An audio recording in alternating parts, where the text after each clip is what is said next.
Hey guys, and welcome back to the channel. Today I've got a car that you all are pretty familiar with. Right behind me is the 2020 Mazda 6, a car that's been on the market for about 6 years now, and of course over the years Mazda has made some extensive changes to it.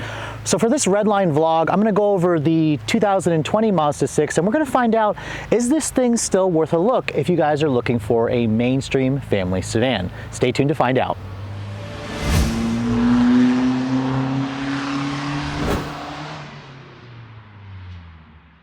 So I've always had a soft spot in my heart for the Mazda 6. Mazdas in general have always been more appealing to driving enthusiasts. I mean, throughout the early 2000 and 2010 eras, their tagline was Zoom Zoom, and the 6 was literally the anti-Camry and anti-Accord because it just offered so much more in terms of power, in terms of handling, in terms of looks. The current generation has been around for a few years now, and I think its design has aged well, although Mazda has given it a thorough refresh just a couple years ago. Now, of course, the latest generation Mazda 6 has been around since 2014. As I said, it's now in its third generation, and this is a car that pretty much debuted Mazda's Kodo design language. They've refined it over the years. They're now kind of going into Kodo design language 2. There's an all-new version of the 6 coming out for 2022, and it's rumored to be a rear-drive car with an inline 6. That's right, it's going to be going a completely different direction versus the current model. However, if you guys are looking to pick up one of these today, I think it's still one of the most attractive looking family sedans out there, and there are many reasons why. Now, looking at the exterior styling, you can see this signature trim painted in this machine gray isn't particularly my favorite color, but as you can see, you'll distinguish it as a signature trim from the unique finish on the grille. This is the signature Mazda 5-point grille. It's got this unique finish on the inside. There's a lot of chrome at the front. You have standard full LED headlights, which are swiveling and adapted, although Mazda got rid of the fog lights on the refreshed models, so I wish that they had kept that signature design element, but overall, this car's design continues to remain fresh. The wheels on the signature trim are a 19-inch design wrapped in 225 with tires by 45 series, so they actually do look good. I like the design of the spokes. This car is pretty much right smack in the middle in terms of size at 192.7 inches long. This is about the same size as a Honda Accord and a Toyota Camry. Now at the back you can see the design. You've seen this design before. Mazda puts some LED combination rear taillights. You have some very tasteful rear exhaust tips. There's a signature badge. The signature trim only comes with the 2.5 turbo engine, and then when you open up the trunk, you can see Mazda gives you around 14.7 cubic feet, which is a little bit smaller than most of the class, but as you can see, it has a very large opening and the seats fold down in a 60/40 manner. So the machine gray color probably wouldn't be my first choice. This car looks fantastic in its dark crystal blue color, or the soul red crystal, which is another color that Mazda has just kind of overshown a lot of the times. But you can't argue with the fact that the 6 still continues to stand out, even with new stylish offerings like the current Accord. Even the new Camry is stylish, the new Hyundai Sonata, of course.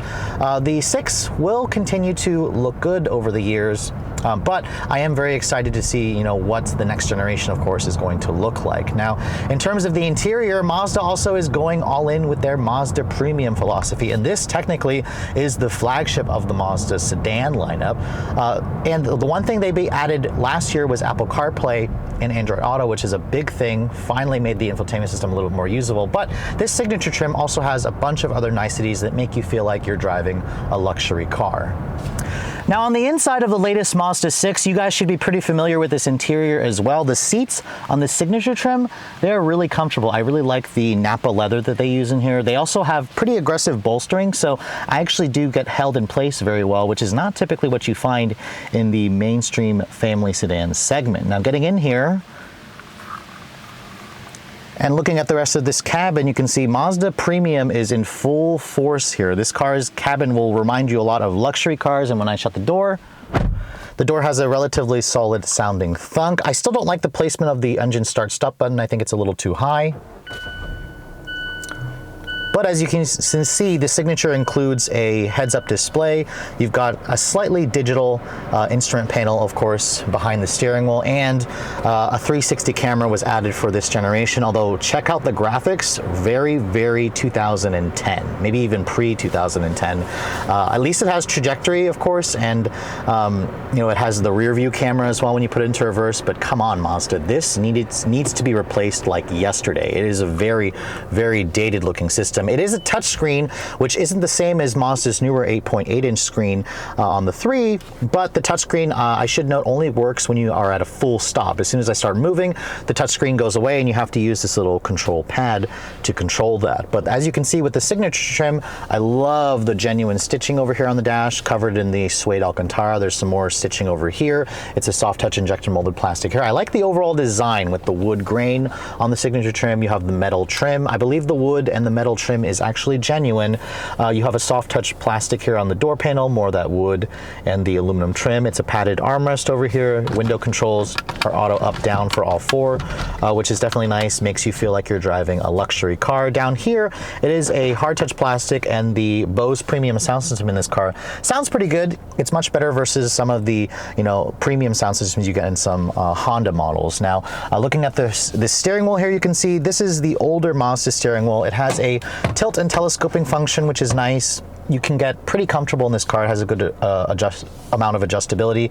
Paddles on the wheel. You have the steering wheel audio controls, of course, and your cruise control. You have the Mazda active safety system here, so you have adaptive cruise control, automatic emergency braking, lane keep assist, all that stuff, and you can kind of control it over here from the sea of buttons to the left side of the dash. You can see Mazda also includes cooled seats, which the cooled seats in this car work extremely well. I think they're actually probably the best ones that I've tried. They just really blow a lot of cold air all over your back, which is great. You get a heated steering wheel, and you also have 3-level heated seats, and you get that in the rear as well, which is great.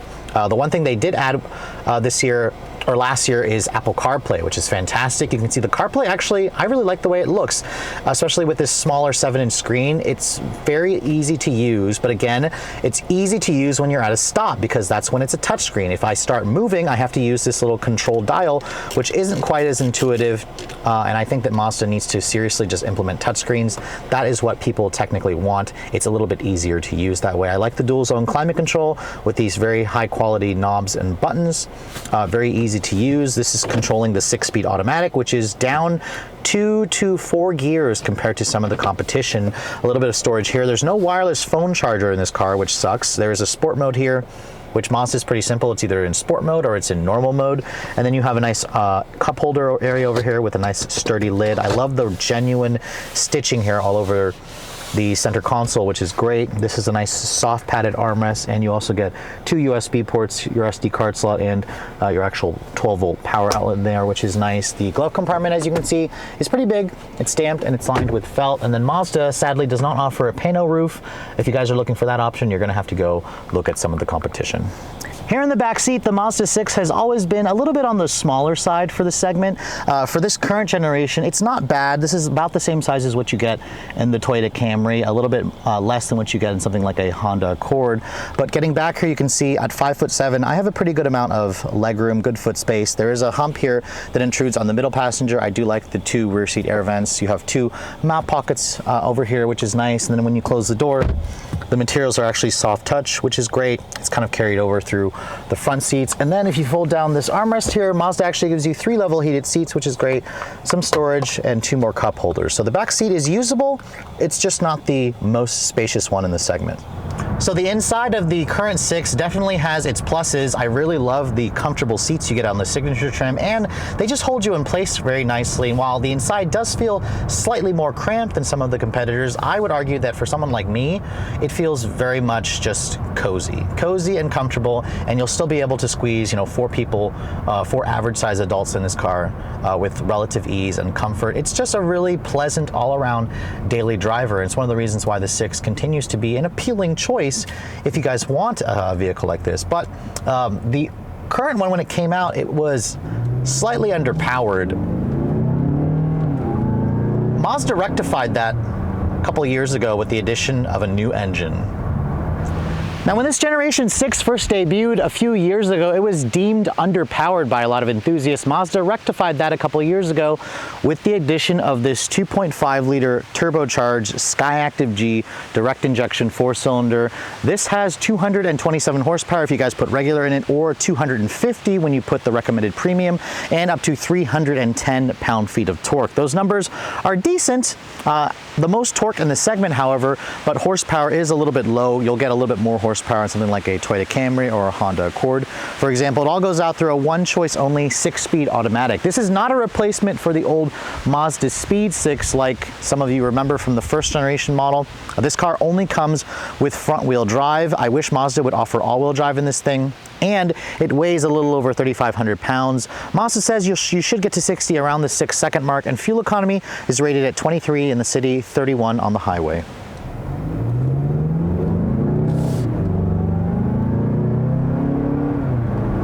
Now, this 2.5-liter turbo does not turn this car into a Mazda Speed 6, like I said earlier, but what it does do is it gives the 6 a lot of effortless low-end power, which is really important if you're trying to pass, you're trying to just get up to speed. The 2.5 has a lot of mid-range grunt. It's a really great torquey engine that has been tuned specifically to deliver all of that mid-range torque easily and quickly. The problem is, you know, for a turbocharged engine, they can either go two different ways. They can be really high strung with lots of turbo lag, or they can also be, you know, lots of low end torque, very strong mid-range, but they don't have very much power at the top end. Mazda went with that route because this car, if you start playing with the paddles, and you let it go past 5,000 RPM, you can really feel the power taper off in this car. It doesn't like to rev. I mean, the Redline's at 6,500, but there's no reason to go that far into the rev zone because the engine, as you felt, just completely falls on its face, which can be disappointing if you guys, you know, are expecting this thing to perform like, you know, a turbocharged engine. This car doesn't feel turbocharged whatsoever. All you feel when I put my foot down is just a wave of torque that just pushes you back in the seat, which is good, which is going more with that refined feeling, but the transmission on this car kind of holds it back. I wanted this car's transmission to shift faster.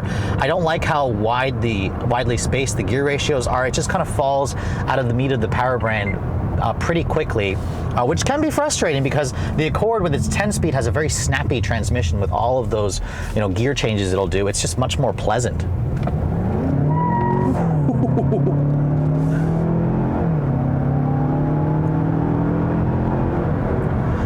And because this car is only front-wheel drive, it will roast those tires. I did feel a little bit of torque steer and a good amount of wheel spin as well. So all-wheel drive could be very beneficial to this car, but as I said, it's not available on the latest Mazda 6. Hopefully the new generation, of course, will be adding that feature. So it has a lot of power for a turbo engine, which is good, but it's no replacement for the Mazda Speed 6, which I kind of am sad about because this is a car that continues to stand out in the segment as being the sportier offering. And while this does drive nice, it has very good handling, good steering, the suspension does feel a little bit softer than Mazda 6s of the past, but the ride quality is good. So again, Mazda is kind of starting to go the route more of comfort and premium and luxury. While sportiness is still there, I would argue that it's not quite as sporty, or it doesn't stand out as much as it used to because everything in the segment has gotten very, very competent to drive. And that was kind of like the 6's, you know, ace in the hole. Now it's just kind of more mid-pack, but instead offers a lot of premium features for not much money, and that's kind of where the strengths of the 6 lies. Now, in terms of fuel economy, it's rated at 23.31. I've been averaging around 22 mpg, which isn't great in the city, but on the highway it got close to 30. So as long as you kind of don't dip deeply into that power band all the time, and you really don't need to with this all this mid-range torque, it should get fairly decent gas mileage. But I would recommend putting the premium in it if you want the full, you know, 250 horsepower as opposed to 227. So the latest 2020 Mazda 6 is obviously no sports sedan, but I will say it has a lot more character than what you're going to find in some of the other mainstream competitors. I'm talking about cars like the Nissan Altima, maybe even the Kia Optima, the Toyota Camry, the Honda Accord. It has its own unique elements to it, and really where the Mazda 6 has its biggest downfall is in the infotainment tech. The screen is just too small, the graphics don't look as good, the interface isn't as good. I do like the cooled seats, I like the comfortable seats which hold you in place nice, I like the luxurious cabin, and the turbo engine, which has a lot of torque, is kind of held back by a transmission that is down a few gears versus the competitors, and it just shifts a little bit too slowly. But if you want something that continues to stand out and be different, and you won't see too many of these on the road because Mazda only sells around 20,000 of these every year, the 6 is definitely still worth a decent look. And if you guys have roughly around $24,000 to spend, that'll get you into a base model 6 with the 2.5 liter base engine. This fully loaded signature trim has everything, and it pretty much will come close to rivaling a lot of the even newest competitors, and it stickers for a total of $36,500. That's actually a little bit cheaper than a fully loaded version of a Toyota Camry, although the Camry does have things like a panoramic roof and a V6 engine. But I would argue that everybody drives a Camry. If you drive this Mazda 6, you'll stand out a little bit more because you don't see too many of them on the road, and it's still a good looking vehicle even after 6 years on the market. I'm super excited to be driving, or to be trying out the next generation version, which is due out in 2 years, supposedly switching to a rear drive platform and getting an inline 6. But with all that said, I hope you guys have enjoyed my full overview on the 2020 Mazda 6 Signature. If you're also looking to see the latest cars I'm testing, be sure to follow me on Instagram at Redline_reviews, like us on Facebook, and as always guys, please keep subscribing to the Redline Reviews YouTube channel for all the latest reviews. Thank you so much for watching. I'll catch you all in the next video.